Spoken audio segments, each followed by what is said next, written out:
నమస్కారం. నేను మీ పని Bhaskar, Dilsukh Nagar, Hyderabad. Welcome to Pasumarthi astrology centre. Please do subscribe my channel for more videos. మనం గత కొన్ని వీడియోలుగా సంతానం గురించి తెలుసుకుంటూ ఉన్నాం. అలాగే కొన్ని ముఖ్యమైన అంశాలు, ఉద్యోగానికి ఎటువంటివి, అలాగే పితృవియోగాలు, మాతృవియోగాలు, ఇలాంటివే లగ్నానికి మారకాధిపతులు ఎవరు, బాధకాధిపతులు ఎవరు, ఇవన్నీ తెలుసుకుంటూ వస్తున్నాం. అలాగే మరి ఒక ముఖ్యమైన అంశము, మనం జాతక చక్రాన్ని పరిశీలిస్తున్నప్పుడు మనకి పితృదోషాలు అనేవి కనబడుతూ ఉంటాయి. పితృదోషాలు, పితృశాపాలు అనేవండి, పితృదోషాలు అనేవి మనకి కనబడుతూ ఉంటాయి. ముఖ్యంగా రవితో కాంబినేషన్స్ అనేవి వస్తూ ఉంటాయి. అలాగే శనితో కాంబినేషన్స్ వస్తూ ఉంటాయి. భాగ్యాధిపతితో కాంబినేషన్స్ అనేవి వస్తూ ఉంటాయి. కాబట్టి ముఖ్యంగా ఈ పితృదోషాల వల్ల ఆర్థికంగా మనిషికి ఎదుగుదల అనేది ఉండదు. అలాగే శారీరకంగా వీరికి కొంత రుగ్మతులు అనేవి ఉంటూ ఉంటాయి. అలాగే వృత్తి, ఉద్యోగ, వ్యాపారాల్లో కూడా ఎప్పుడూ ఒడిదుడుకులు ఉంటూ ఉంటాయి.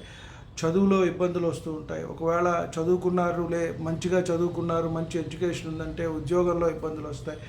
ఉద్యోగం బాగుందిలే, మంచి ఉద్యోగం ఏదో చేసుకుంటున్నారు అంటే వివాహంలో ఇబ్బందులు. వివాహం చేసుకున్నారు బాగానే ఉందంటే సంతానానికి, అది అయిన తర్వాత కూడా విడిపోవటము, దెబ్బలాడుకోవటము, ఎప్పుడు మనస్పర్ధలతో ఉండటము, ఎప్పుడు జీవితాన్ని నరకప్రాయంగా చేసుకుంటూ ఉంటారు కొంతమంది. అంటే ఇది కావాలని వారు చేసుకున్నది కాదు, వారు పూర్వజన్మ నుంచి కూడా ఇది తెచ్చుకోవటం జరిగింది.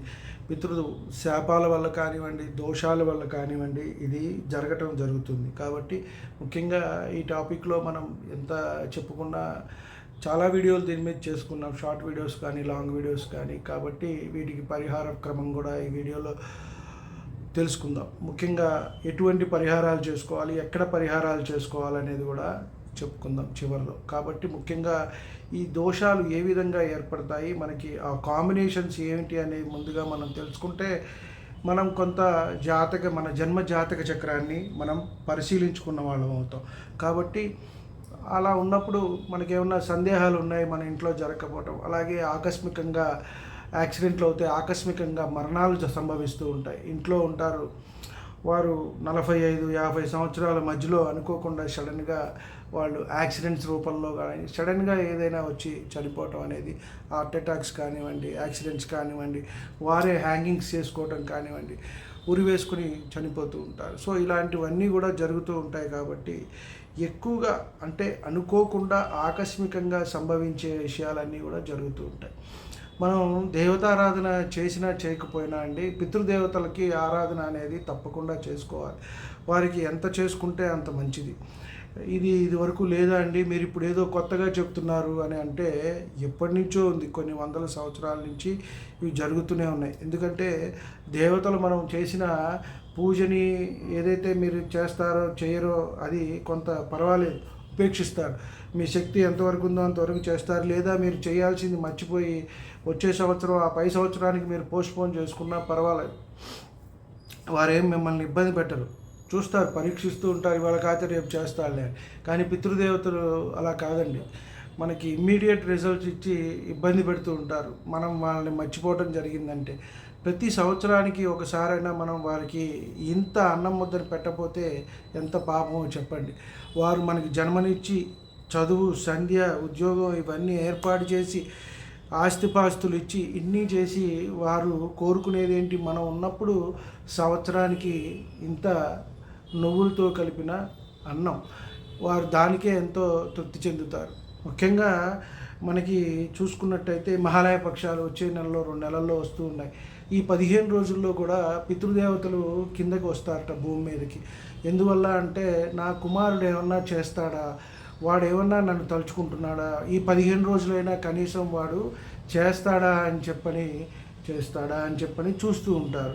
వాడు అంటే కుమారుడే అని చెప్పి అంటున్నాను, మగపిల్లలు లేరండి, వాళ్ళు ఏం చేయాలండి అంటే కనుక ఎవరి చేత అయినా సరే వాళ్ళు పెట్టించవచ్చు. కర్తయ్య కాబట్టి కొడుకు లేనప్పుడు ఆ కర్తవ్యం ఎవరైనా చేయొచ్చు. అల్లుడికి అధికారం వచ్చినట్టయితే అల్లుడు చేయొచ్చు, అల్లుడు లేని పక్షంలో ఎవరినైనా పెట్టి మనం చేయవచ్చు. కాబట్టి పితృదేవతల్ని మనం విస్మరించరాదు. వారు మనకి ఇచ్చిన ఆదాయం ఏదైతే ఆస్తిపాస్తులు, బంగ్లాలు, కార్లు అన్నీ తీసుకుంటాం, కానీ వారికి చేయవలసింది చేయనప్పుడు వారికి సంబంధించిన అప్పులైనా మీవే, డబ్బులైనా మీవే. కాబట్టి వారికి చేయవలసిన పని కూడా మీ మీదే ఉంటుంది. కాబట్టి తప్పకుండా వారికి కార్యక్రమాలు అనేవి చేసుకోవాలి. ముఖ్యంగా మనం చూసుకుంటే ఇలాంటి దోషాలు ఏ విధంగా కనబడతాయి, మన రాశి చక్రము నవాంశ చక్రాన్ని పరిశీలిస్తున్నప్పుడు ఏ విధంగా ఉంటుంది అనే విషయాన్ని తెలుసుకుంటూ చివరిలో వాటికి పరిహారాలు మనం తెలుసుకునే ప్రయత్నం చేద్దాం. ముఖ్యంగా రవి పంచమున నీచయందు శని నవాంశలో ఉండి పాపకత్తిరిలో ఉన్న పితృశాపము అన్నారు. రవి పంచమమున నీచయందు శని నవాంశలో ఉండి పాపకత్తిరిలో ఉన్న పితృశాపము అన్నారు. రవి పంచమమున నీచయందు అంటే మేషంలో నీచపడతారు కాబట్టి ధనుసు నుంచి మనకి అది అక్కడ నీచపడినట్టు అవుతుంది. అలాగే శని నవాంశలో ఉన్నా కూడా, అలాగే పాపకత్తిరిలో పడ్డ రాహుకేతువుల, అలాగే కుజుడు ఈ విధంగా పాపకత్తిరిలో ఉన్నా కూడా దాన్ని పితృశాపంగా మనం పరిగణించాలి. రవి ఫిఫ్త్ లార్డ్ అయ్యి, అంటే రవి ఎప్పుడు ఫిఫ్త్ లార్డ్ అవుతాడు? మేషలగ్నం వారికే రవి ఫిఫ్త్ లార్డ్ అవుతాడు, సింహం కాబట్టి. 159 పాపగ్రహాలతో కలిసి ఉండి మరొక పాపగ్రహంతో చూడబడిన. ఇక్కడ చూసుకున్నట్టయితే యోగకారకుల వల్ల మనకి ఇది ఏర్పడుతుంది, చూసారా?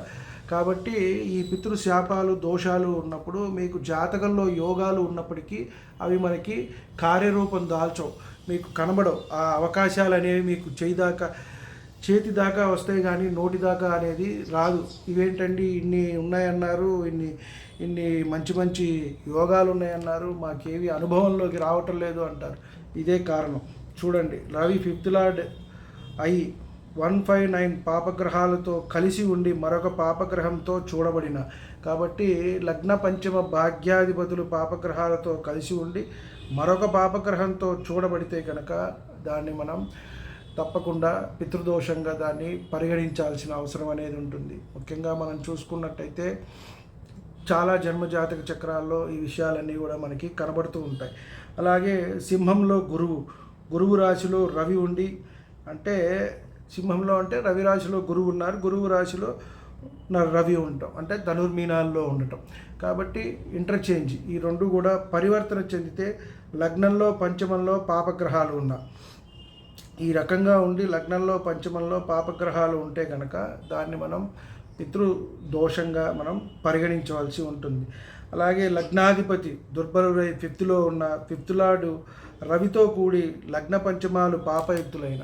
ముఖ్యంగా మనం ఇక్కడ చూసుకున్నట్టయితే పంచమాధిపతి అనేవాడు పాడైపోయినట్టయితే దానికి మనం పితృదోషము ఉన్నది అని చెప్పని మనం ఇక్కడ పరిగణలోనికి తీసుకోవాలి. చాలా విషయాలు మనకి అవే చెప్తున్నాయి. ఇప్పుడు మనం తీసుకున్న వాటిల్లో రవి వెళ్ళి శని నవాంశలో పడ్డా, ఒకవేళ సింహంలో ఉన్న పాపకత్తిరిలో పడ్డా కూడా ఇలాంటి అంశాలు అనేవి జరుగుతూ ఉన్నాయి. అలాగే 5th and 9th లార్డ్స్ పరివర్తన చెంది లగ్న పంచమాలు పాపయుక్తమైన.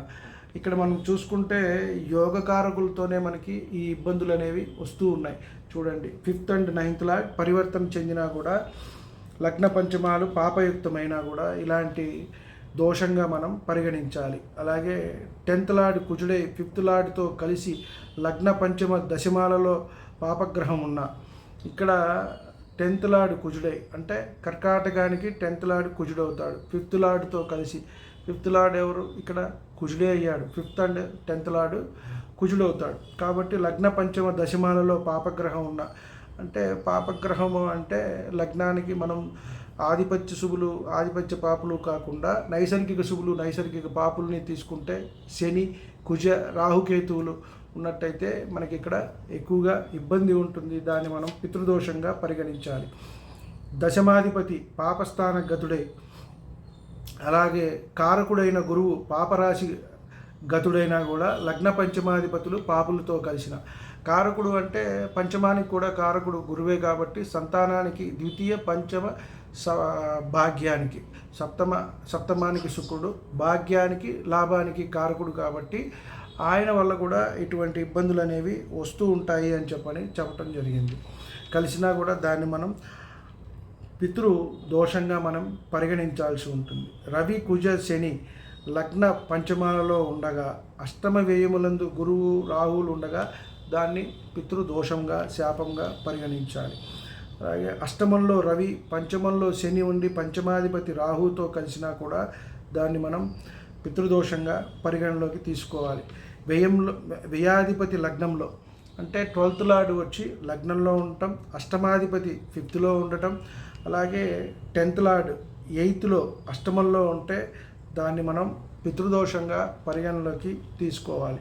10th లార్డ్ వచ్చి అష్టమంలో ఉంటే దాన్ని మనం పితృదోషంగా పరిగణలోనికి తీసుకోవాలి. అలాగే 6th lord 5th, 10th lord దశమాధిపతి షష్టంలో గురువుతో కలిసి ఉన్న దాన్ని పితృదోషంగా మనం పరిగణలోకి తీసుకోవాలి. ఈ కాంబినేషన్స్ అన్నీ కూడా మనం ఒక 10-11 కాంబినేషన్స్ చెప్పుకున్నాం. ఈ రకంగా కలయిక ఉన్నప్పుడు మనం చూసుకున్నట్టయితే ఇక్కడ 10th లార్డ్ కనెక్షన్, వ్యయాధిపతి అష్టమము 5th, ఈ రకంగా ఇన్ని కాంబినేషన్స్, ముఖ్యంగా రవి 5th లార్డ్తో మనకి సంబంధం అనేది ఏర్పడుతోంది.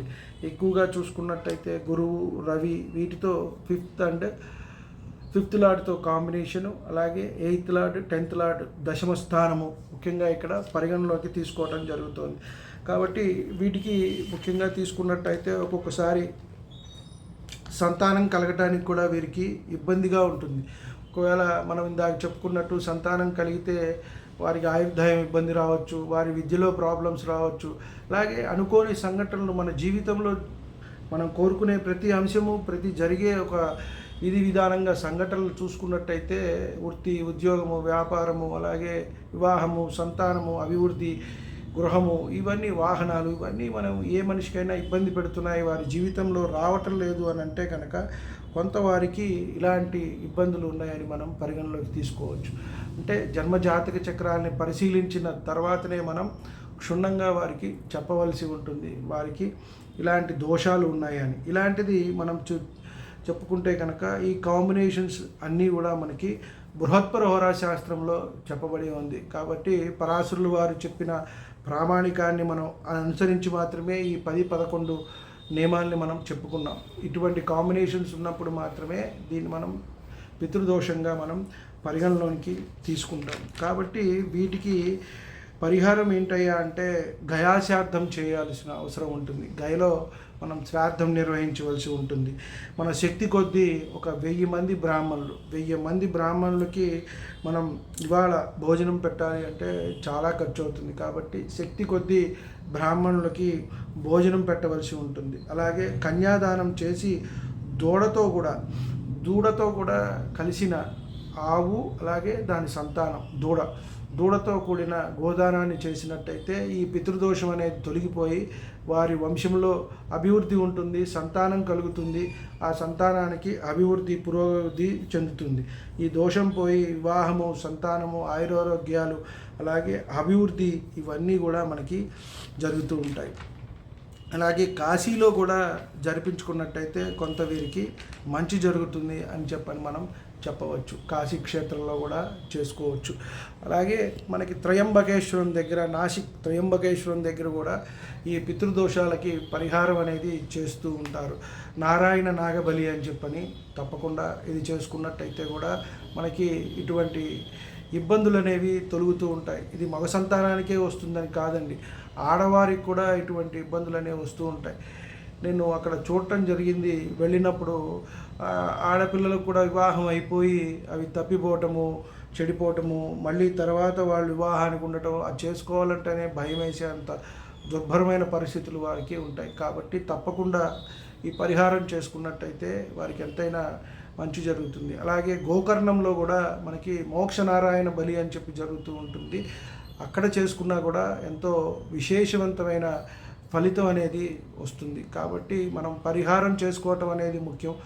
అంటే గయ చాలా విశేషమైనది, కాశీ చాలా విశేషమైనది, అలాగే త్రయంబకేశ్వరం, అక్కడ త్రయంబకేశ్వరుడు ఉన్నాడు కాబట్టి చాలా విశేషమైన దేవాలయం, అక్కడ కూడా చేసుకోవచ్చు. అలాగే గోకర్ణం, ఇక్కడ కూడా శివుడు అక్కడ మనకి ఉన్నారు లింగ రూపంలో, కాబట్టి చాలా విశేషమైన ప్రదేశం గోకర్ణం కూడా, అక్కడైనా చేసుకోవచ్చు. మనకి ఈ మధ్యకాలంలో ఇక్కడ తెలంగాణలో చూస్తే అల్లంపూర్ జోగులాంబ దగ్గర కూడా శ్మశాన నారాయణుడు అని చెప్పని ఉండటం జరిగింది. అక్కడ కూడా ఈ మధ్యన ఈ పరిహార క్రియలు చేస్తున్నారు. కాబట్టి దూరాభారము, భాష ఇబ్బంది అని అనుకున్న వాళ్ళు, మన తెలుగు వాళ్ళు చక్కగా ఇక్కడ చేసుకోవచ్చు. మనకి అల్లంపూర్ జోగులాంబ తెలంగాణ జిల్లాలో ఉంది, చేసుకోవచ్చు. భాష ఇబ్బంది లేనివారు, హిందీతో ఇబ్బంది లేనివారు గోకర్ణము కర్ణాటక అక్కడైనా హిందీ తెలుగు మాట్లాడతారు, అక్కడ ఇబ్బంది లేదు. అలాగే త్రయంబకేశ్వరం మహారాష్ట్ర అక్కడ కాస్త హిందీ మాట్లాడతారు, తెలుగు వాళ్ళకి అర్థమవుతుంది. అలాగే ఇప్పుడు అన్ని చోట్ల ఉన్నారు మన తెలుగు వాళ్ళు. సో మీకు ఇబ్బంది లేదు అని అనుకుంటే గయ వెళ్ళేవాళ్ళు గయ, శక్తి కొద్ది కాశీ, అలాగే త్రయంబకేశ్వరం, అలాగే గోకర్ణం, అలాగే మనకిక్కడ అల్లంపూర్ జోగులాంబ. కాబట్టి ఎక్కడికైనా వెళ్ళి ముఖ్యంగా పరిశీలించుకోండి. ఇలాంటి మనకి ఇబ్బందులు జరుగుతున్నప్పుడు మనకి జన్మజాతక చక్రాన్ని ఒకసారి మనం పరిశీలించుకున్నట్టయితే మనకి తెలుస్తుంది. కాబట్టి ఒక మంచి జ్యోతిష్యుడి దగ్గరికి వెళ్ళి మనం పరిశీలించుకున్నట్టయితే వారు మనకి ఇటువంటి దోషాలు ఏమన్నా ఉన్నాయా అని చెప్పని చూస్తూ ఉంటారు. కాబట్టి చూసినప్పుడు వారికి గోచరించి వారి సలహా ఇచ్చినట్టయితే తప్పకుండా వాటికి పరిహారం అనేది చేసుకోండి. దీని నుంచి విముక్తి అయితే చెందుతారు. కాబట్టి మీ జీవితాల్లో కొంత ఆనందం అనేది వస్తుంది. ప్రతిదానికి పరిహారం అయితే చెప్పబడి ఉంది. కాబట్టి మన ఋషులు మహర్షులు ఎంతో మనకి ఈ అద్భుతమైన శాస్త్రాన్ని ఇచ్చారు. జ్యోతిష్యం కూడా ఒక గొప్ప శాస్త్రం, ఇది ఇవ్వటం జరిగింది. కాబట్టి దీన్ని మనం ఆచరణలోకి తెచ్చుకొని, అనుభవంలోకి తెచ్చుకొని దీని ద్వారా మనం ఆనందంగా ఉండడానికి ప్రయత్నం చేద్దాం. సర్వే జనా సుఖినో భవంతు. శాంతి శాంతి శాంతి. వీడియో నచ్చినట్టయితే లైక్ చేయండి. అలాగే మీ బంధుమిత్రులకి, శ్రేయోభిలాషులకి తప్పకుండా షేర్ చేయండి. ఛానల్ సబ్స్క్రైబ్ చేసుకోండి. నా తదుపరి వీడియోలన్నీ కూడా మీకు అందుబాటులో ఉంటాయి.